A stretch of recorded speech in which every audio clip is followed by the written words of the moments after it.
Hi friends, అందరికీ కొత్త సంవత్సర శుభాకాంక్షలు. ఎవరైతే మన ఛానల్ని మొట్టమొదటిసారిగా చూస్తున్నారో అందరికీ కూడా, అదేవిధంగా సబ్స్క్రైబ్ చేసుకున్న వారికి అందరూ కూడా హ్యాపీ న్యూ ఇయర్ అండి.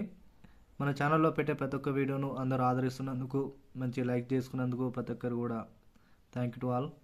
లేట్ చేయకుండా వివరాలకి వెళ్ళిపోయినట్లయితే, ఎవరైతే మన ఛానల్ని కొత్తగా చూస్తున్నారో ప్రతి ఒక్కరు మన ఛానల్ని సబ్స్క్రైబ్ చేసుకుని వెంటనే బెల్ ఐకాన్ గంటను ఆన్లో పెట్టుకుని ఆన్లో పెట్టుకోవడం వలన మన ఛానల్ పెట్టే ప్రతి ఒక్క వీడియో మీకు నోటిఫికేషన్ రూపంలో అనేది అందుబాటులో ఉంటుంది. అదేవిధంగా అందరికంటే ముందుగా చూడడానికి అవకాశం అనేది ఎక్కువ మొత్తంలో కనిపించడం జరుగుతుంది. అదేవిధంగా తెలంగాణలో అటు ఆంధ్రప్రదేశ్లో సంబంధించిన పూర్తి విషయాలన్నీ గురించి మీకు ఎప్పటికప్పుడు వీడియోస్ రూపంలో మన ఛానల్లో పొందుపరచడం జరుగుతుంది. కాబట్టి ప్రతి ఒక్కరు మన ఛానల్ ఎప్పటికప్పుడు వాచ్ చేస్తుండి, అదేవిధంగా వీడియో వచ్చేసి వెంబడి ప్రతి ఒక్కరు లైక్ కొట్టండి. ఈ కొత్త సంవత్సరం కానుకగా ప్రతి ఒక్కరు మన ఛానల్కి దాదాపు 2025 లైక్స్ని ఎక్స్పెక్ట్ చేస్తున్నారు. ప్రతి ఒక్కరు కూడా ఈ కొత్త సంవత్సరం కానుకగా అందరూ కూడా లైక్ చేస్తారని భావిస్తున్నాము. ఇంకా లేట్ చేయకుండా వివరాలకి వెళ్ళిపోయినట్లయితే, కొత్త సంవత్సరం కానుకగా ఉద్యోగులు పెన్షనర్లకు డిఏ ప్రకటన. దీనికి సంబంధించి డిఏ కూడా జమ కావడానికి కూడా ప్రభుత్వం అయితే సన్నాహాలు అయితే చేయడం జరుగుతుంది.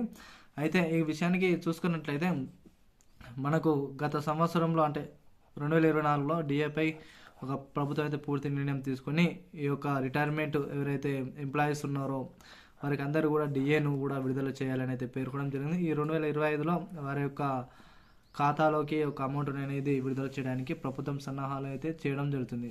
అదేవిధంగా ఈపీఎఫ్ కింద పెన్షన్దారులు ఎవరైతే ఉన్నారో, ఈపీఎఫ్ కింద దాదాపు 13% అయితే పెన్షన్ అనేది వాళ్ళకు ఈపీఎఫ్ కింద కట్ చేసి వారి యొక్క ఖాతాలు జమ చేయనున్నారు. అదేవిధంగా ఉద్యోగులకు, ప్రభుత్వ ఉద్యోగులు ఎవరైతే ఉన్నారో వారి యొక్క శాలరీస్ కూడా జీతాలు కూడా పెరగడానికి అవకాశం కనబడుతుంది. ఎందుకంటే పిఆర్సీ అనేది దాదాపు 12 పిఆర్సీ లేదా 13 పిఆర్సీకి అయితే చెల్లించనున్నారు. ప్రతి ఒక్కరు కూడా ఇవన్నీ కూడా వారి ఖాతాలో జమ అయితే, కాబట్టి ప్రతి ఒక్కరు కూడా వీడియోను అయితే అందరు కూడా షేర్ చేయండి. వీలైనంతగా షేర్ చేయడం వలన యొక్క ఇన్ఫర్మేషన్ అనేది యావత్ తెలంగాణ ప్రజానికానికి అందరూ కూడా వీడియో అయితే వెళ్ళిపోవడం జరుగుతుంది.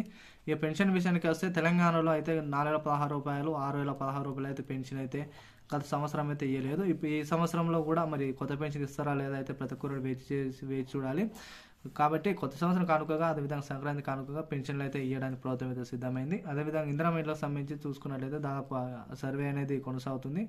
ఈ సర్వే కొనసాగిన తర్వాత ఎవరైతే అర్హులు ఉన్నారో వారికి మాత్రమే ఈ యొక్క ఇందిరా మహిళలను విడుదల చేయడానికి పొద్దున సన్నాహాలు చేయబోతుంది. ఇక మహిళలకు సంబంధించి 2,500 రూపాయలు కూడా వారి యొక్క ఖాతాలో జమ చేయడానికి ప్రభుత్వం అయితే ఒక ప్రణాళిక అయితే సిద్ధం చేసింది. అర్హులు ఎవరు, అనర్హులు ఎవరు ఈ జాబితాను తీసుకున్న తర్వాత 2,500 కూడా వారి ఖాతాలో జమ అవుతారు. ఇక రైతు భరోసా, రైతు బంధు విషయానికి వస్తే 7,500 రూపాయలు కూడా వారి ఖాతాలో జమ చేయాలని కూడా ప్రభుత్వం అయితే పేర్కొంది.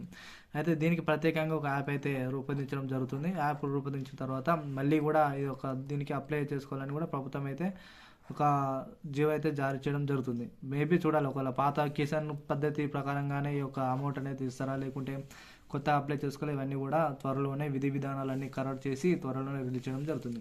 ఇక ముఖ్యంగా ఉద్యోగులకు, పెన్షనర్లకు అయితే ఈ డిఏ అనేది ప్రకటించడానికి ఈరోజు అయితే తెలపడం జరుగుతుంది.